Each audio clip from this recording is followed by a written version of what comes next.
to remind everyone about how geoengineering is a real and present danger. And I just want to say that even if there's a chance that this is affecting us, you, our children, isn't that worth fighting for, even if there's a chance? What have we become when we're presented information that could affect all of us and we do nothing about it? Like, have we really grown that apathetic as human race that presented dangers to ourselves and we just do nothing about our daily lives? As a human race, we've pretty much grown to only react to immediate dangers. If there was some lunatic in this room with a rifle, we would all react accordingly. But because geoengineering is a slow kill, it takes time and years to build up and affect us, we do nothing about it because we only react to immediate dangers. Even if this is out of your jurisdiction or some rules, you can't just stop there because it won't go away. A crime is a crime and it should be treated as such no matter who's committing it. Time for being spineless, I think, is over. We have to become real men and real women again and stand up and fight crimes that are being committed for all of us. Thank you.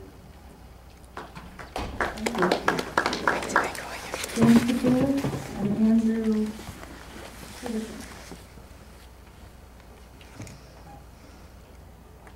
Hello, Jim Poulis from LongIslandSkyWatch. We're trying to have a dialogue, and it's not working. We try to have meetings with you guys one-on-one, which is what we were asked to do in this room about 3 months ago. You won't meet with us. It's a 2.5-month wait. Others won't even get back to us.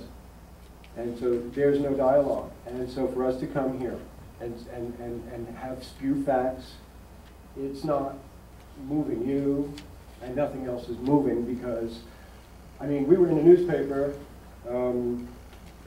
for having this legislation try to be passed on the South Shore Press. So somebody's picking up on this, but we know that we're not getting much help here. And we would like help. If nobody's been succinct enough, the planet's being poisoned. I was here talking about tree die-off, right here in this room, my finger on this button 3 months ago. I said the DEQ can't identify a dying tree. They're dying. I mentioned the oak leaves will not drop. I mentioned water shoots coming off the bottom of these trees. So now the trees are down. We're having forest fires. And the conclusion on TV is spontaneous combustion. Well, if aluminum leaches out of the soil, because A, they're dropping it on our heads, and sulfur separates aluminum in the soil, and the trees are dying from from aluminum in their roots and their seeds and everything, and we have all this proof. Nothing here is erroneous facts. We have everything you need to be aware and awake that something horrific has happened.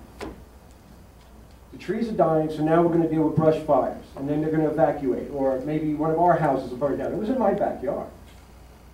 So I know the trees are dying. I begged you guys months ago to just take a look at this, and here I am again, different committee. I really appreciate you guys hearing us, but I'm not feeling anybody care. I am getting a couple looks now that's really nice, but we have a detriment to the health of every living species on this planet, every tree, every mouse, every human. Your kids are going to be affected, I guarantee you. Your grandkids, God help them, God help mine.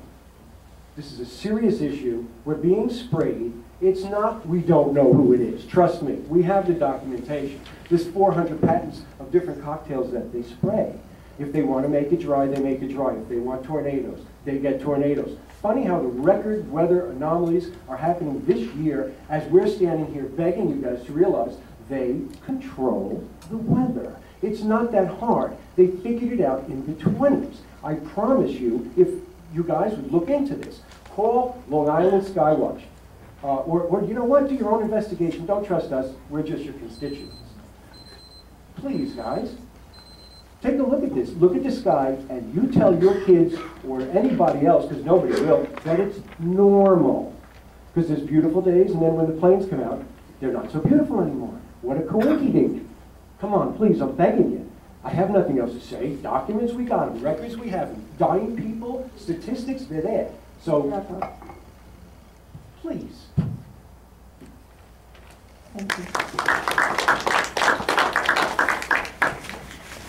Andy Pedersen,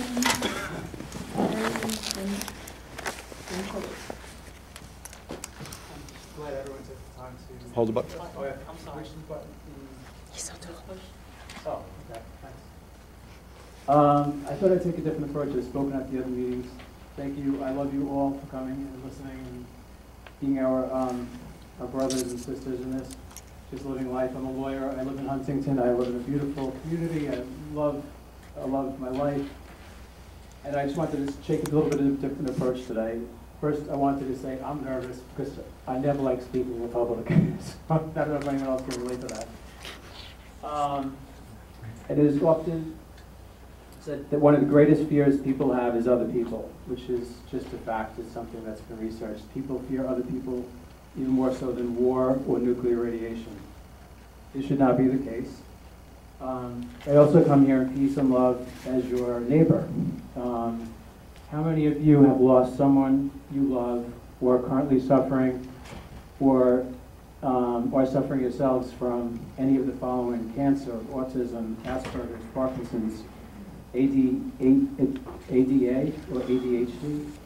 I know I've lost a lot of people to these, and I still have people suffering. There's 2 people in my office that are currently suffering from cancer. And it's just amazing. I lost my father, I lost my uncle to Parkinson's disease recently. So the first thing I'd like to do is just take a 10-minute moment of silence if everyone would, just to, everyone, is someone, if you're suffering or if anyone's suffering, just 10 seconds. 10 seconds. I mean, if you want to do 10 minutes, that's all right. I just want to have a moment of silence for anyone that's lost someone from cancer or any of those diseases.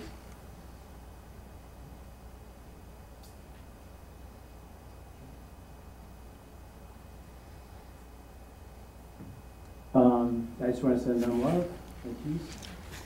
The diseases I just mentioned were rare, if not unknown, 100 years ago. We need to focus on prevention instead of just treatment. We need to figure out what's causing the diseases. We owe it to ourselves to help those that we love and to prevent the diseases from hitting them. Look at the sky today. Geoengineering, by the way, is not a belief, it's a fact. If you look at the sky today. Adolf Hitler, his famous quote, one of them is, "The bigger the lie, the easier it is for people, the public, to believe it." We should learn from this man.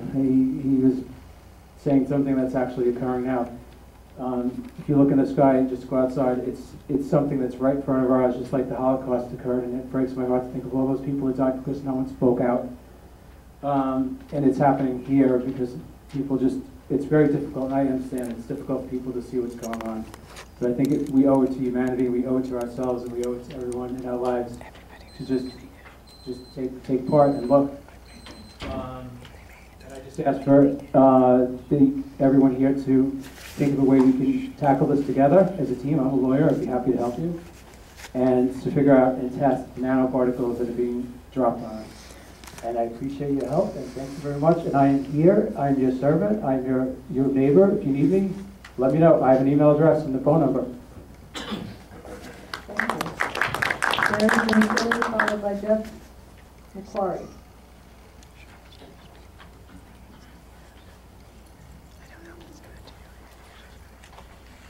My name is Gary Gentile. I'm a licensed landscape architect.